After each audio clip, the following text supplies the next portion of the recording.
OK, on va regarder comment on peut faire un petit peu de 3D dans AutoCAD.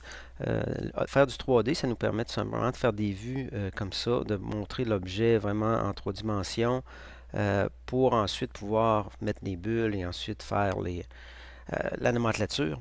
Aussi, ça permet dans les mises en plan standard de pièces de réussir à venir mettre la vue en ISO comme ça, ce qui est dans le fond le standard au niveau du dessin technique. Fait qu'on va regarder comment on va faire ça. J'ai la pièce ici qui a aucun 3D dedans. La pièce a déjà été, dans le fond, dessinée. Il ne reste plus, il n'y a rien qu'à mettre ça en 3D. Euh, Ici, pour faire pivoter, dans le fond, pour se mettre en 3D, on peut utiliser le cube de visualisation et ensuite aussi la barre de navigation. Si vous ne l'avez pas ici, tout simplement pouvoir venir dans Vue. Oups, je vais me mettre aussi en dessin parce que je vais parler de ça aussi. Dans Vue, de mettre le cube ou la barre de navigation. OK. Maintenant, pour pouvoir faire du 3D, il faut changer d'espace de travail. Ici, on est dans Dessin Annotation et normalement, on va dans Éléments de base ou Modélisation 3D. Moi, j'aime bien l'élément de base parce qu'il est beaucoup plus simple, moins de commandes, plus facile à se repérer. Euh, Moi, je l'ai ici, dans le haut, à gauche. Mais si vous ne l'avez pas, vous avez toujours ce petit carré ici dans le bas qui vous permet de venir sélectionner ça, dans le fond. C'est la petite roulette, passage d'un espace de travail à l'autre. Si vous aimez mieux l'avoir ici, vous pouvez venir cliquer sur la flèche, le mettre ou l'enlever. L'enlever ou le mettre ici. Fait que moi, j'aime bien le mettre ici. Ça fait que tout simplement avec la flèche là-dessus. Fait qu'on va passer en mode élément de base ici. Et je vais basculer en 3D. Et voilà. Maintenant, on a notre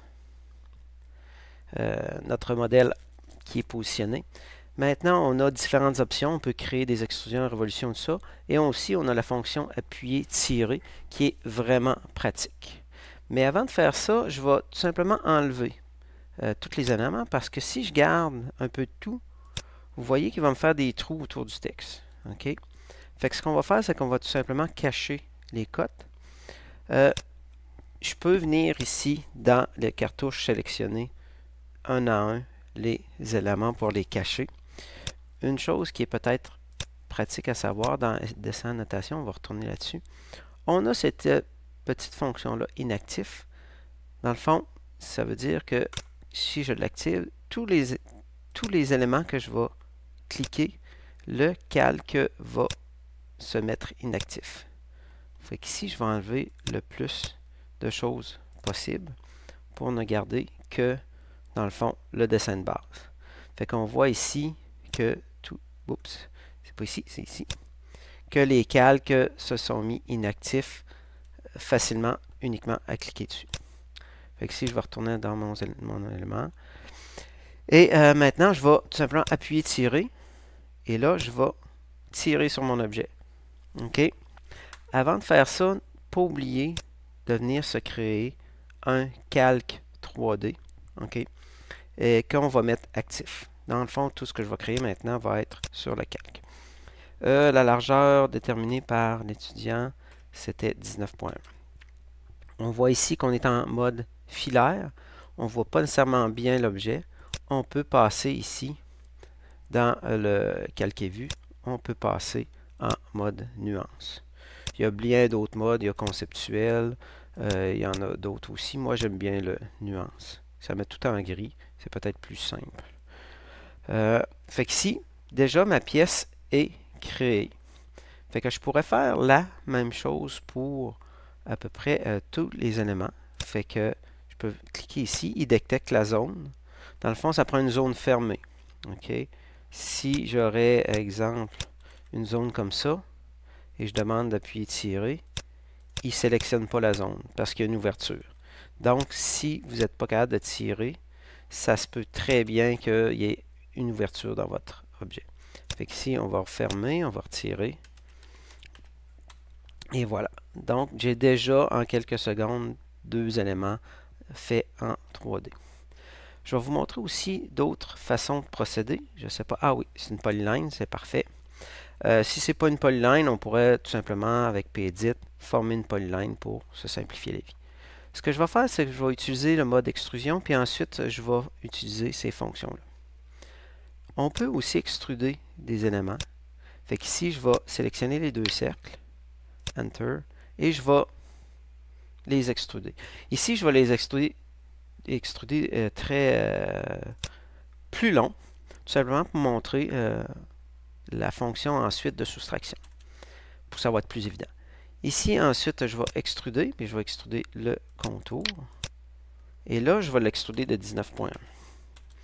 On voit ici qu'on a un élément, 2 éléments, 3 éléments, qui sont des 3D. Maintenant, je vais faire une soustraction. Je vais prendre cet objet-là, OK, les surfaces régions. Je vais faire Enter et maintenant sélectionner les solides, les surfaces et les régions à soustraire. Maintenant, je vais lui dire enlève-moi sur celui-là, enlève-moi ça. Enter. Et vous voyez que je viens de faire tout simplement 2 trous dans mon objet. Okay. Ça, c'est une autre façon de faire. Vous avez aussi l'union qui permet de combiner des solides ensemble et aussi l'intersection qui permet de, dans le fond, l'intersection entre 2 solides. Et voilà. Vous m'avez vu tourner aussi, être capable de faire ça. Ça, c'est tout simplement maintenir la touche du clavier Shift en appuyant sur la roulette. Aussi, j'ai pas ma barre de navigation ici. Je vais la faire apparaître. Pourtant, je devrais l'avoir. Elle est là. Parfait. Elle est apparue. Vous pouvez aussi aller sélectionner orbite libre pour venir bouger votre objet. OK, le pan fonctionne toujours, mais vous pouvez bouger avec ça. On fait Escape pour sortir. Maintenant, on va venir faire d'autres éléments. Je vais sélectionner celui-là. On va retourner dans le début, appuyer, tirer. Ça fonctionne bien, 19.1. OK. Ensuite, peut-être celui-là aussi.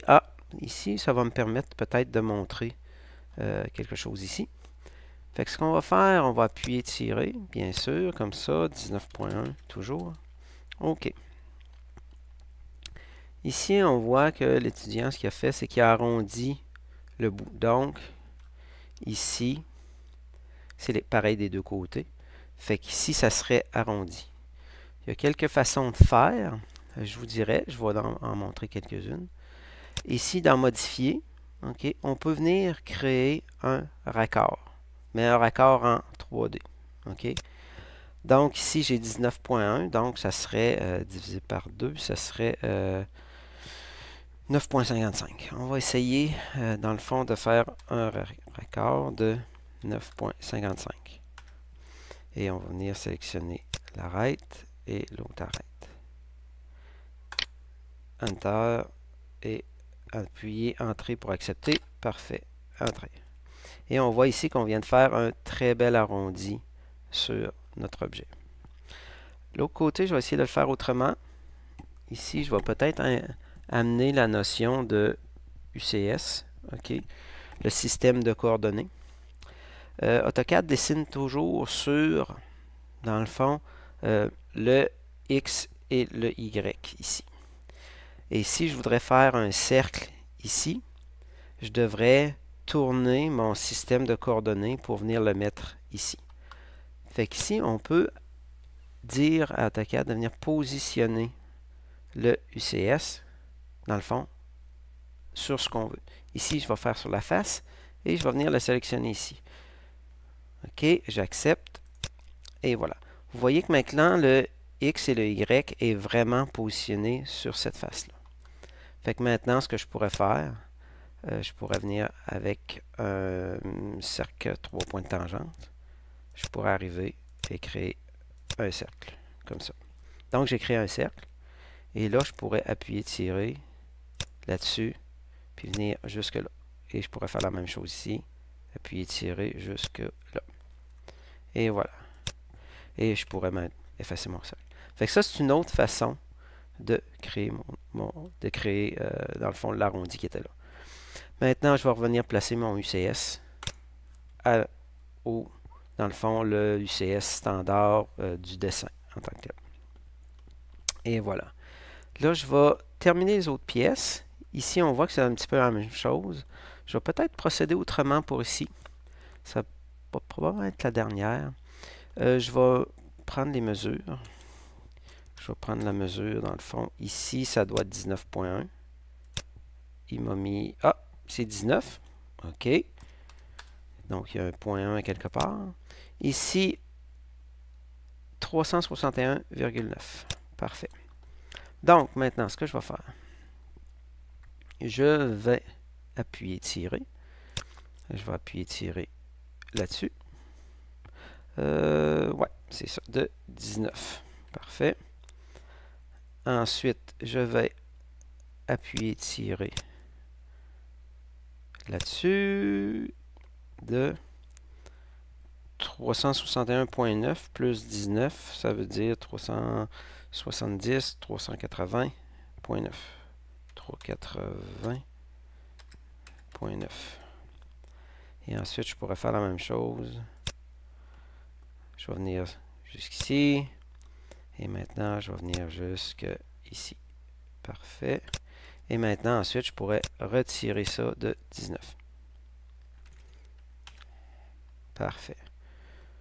Ah, vous voyez, je vais venir ici.